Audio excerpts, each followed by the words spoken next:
Assalamualaikum dan salam sejahtera. Bak kata pepatah, tak kenal maka tak cinta.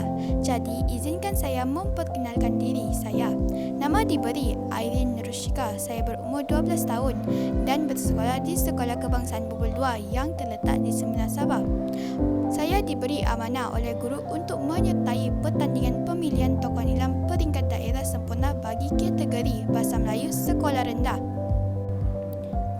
Dalam video ini akan saya kongsikan mengenai 5 buah buku yang telah saya baca dan terdapat perkara-perkara menarik yang ingin saya kongsikan kepada rakan-rakan. Menyingkap semula lembaran sejarah perabdan Islam, nama Abbas bin Firnas tercatat antara ilmuwan Islam yang tersohor. Ilmuwan Islam dalam berbagai bidang, Abbas bin Firnas itulah tajuk buku saya yang pertama. Buku ini ditulis oleh Datuk Paduka Dr. Abdul Hamid Adman dan dikarang oleh Muhammad Hassan Abu Punya. Penerbit asal buku ini ialah Dar Alkitab Al-Masri, Dar Alkitab Al-Lubnani dan diterbitkan oleh Darul Fikr Kuala Lumpur.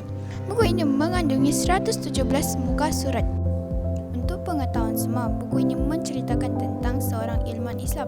Ilmuwan yang dimaksudkan ialah Abbas bin Firnas, seorang pencipta dari Kondava Andalus yang muncul pada abad ke-9 Masih. Nama sebenar beliau ialah Al-Qasim Abbas bin Firnas bin Wirdas. Buku ini menarik perhatian saya untuk membaca kerana ia mengajak kita untuk mengambil tahu dengan lebih mendalam tentang Abbas bin Firnas dan sumbangannya terhadap perabdan Islam. Beliau ialah seorang ahli falsafah dan ilmuwan dalam bidang matematik serta kimia. Beliau juga merupakan orang yang pertama membuat kaca daripada pasir. Boleh jadi buku ini bukanlah pilihan pertama untuk rakan-rakan, namun setelah membacanya kita dapat mengetahui bahawa beliau ialah ilmuwan Islam yang pertama berjaya menakluki angkasa dan mencipta cara terbang. Tahukah anda, Abbas bin Firnas pernah melakukan percubaan untuk terbang dengan menutupi tubuhnya dengan bulu dengan membuat sayap di kedua-dua belah lengannya. Namun, apabila beliau melompat terbang di udara, beliau jatuh di sesuatu tempat yang sangat jauh. Walaupun percubaan beliau untuk terbang dengan mendarat berakhir dengan kegagalan, namun Abbas bin Firnas tidak berputus asa untuk Harapan saya, buku ini dapat dijadikan bahan bacaan penting oleh generasi muda Islam. Seterusnya, buku kedua yang menarik minat saya untuk membaca adalah buku Pakar Kejuruteraan dan Arkitek Islam. Buku ini disusun oleh Syafiq Abdul Rahman dan diterbitkan pada tahun 2014 oleh kumpulan Desa Fikir Seruddin Berhad. Saya mendapati isi kandungan buku tersebut amat baik dan bersesuaian dengan cita rasa para remaja Islam yang mahukan maklumat berkaitan pada cerdik Islam pada zaman kegemilangan Islam.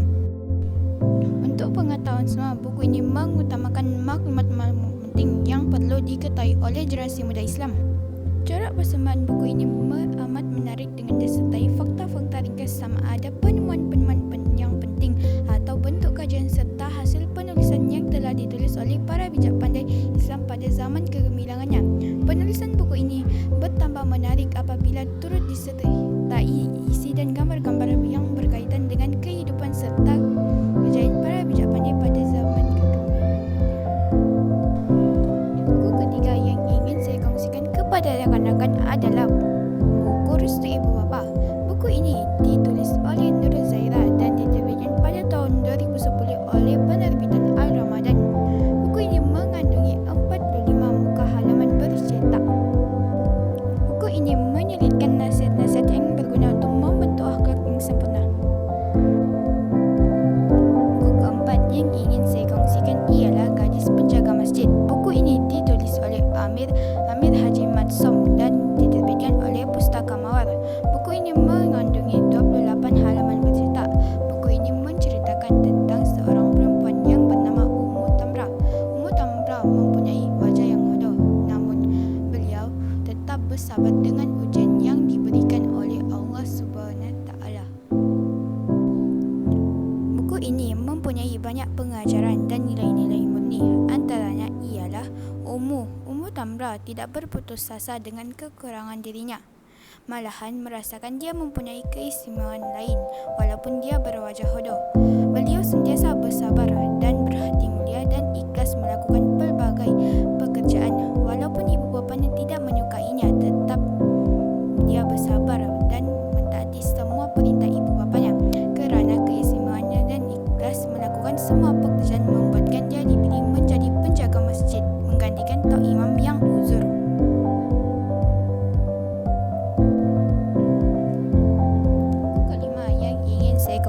kepada rakan-rakan ialah Lautan Atlantik. Buku ini disusun oleh Pena Emas dan diterbitkan pada tahun 1993 oleh penerbitan Pena Jaya. Buku ini mempunyai 32 halaman bercetak.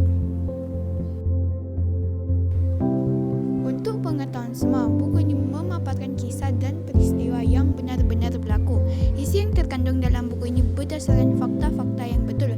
Dalam buku kisah dongeng atau khayalan, saya pasti buku ini dapat menarik peminat rakan-rakan untuk seusia saya. Jalan cerita dan bahasa. Buku ini diolah supaya menarik dan mudah dibaca. Tujuan buku ini adalah supaya dapat meluaskan lagi pengetahuan dan pengalaman rakan tentang peristiwa dan kejadian yang berlaku di Lautan Atlantik. Buku ini sangat sesuai kepada rakan-rakan yang menyukai fiction bergenre suspense aksi. Kesimpulannya, buku-buku ini amatlah disarankan kepada rakan-rakan supaya dapat menambahkan lagi pengetahuan yang sedia ada. Membaca itu jambatan ilmu. Bangsa membaca, bangsa berjaya. Daun nipah kacangnya rapat, hidangan tetamu di Pulau Sulabayan. Buku menyimpan berjuta maklumat, fakta ilmu, cerita dan hiburan. Sekian, Assalamualaikum.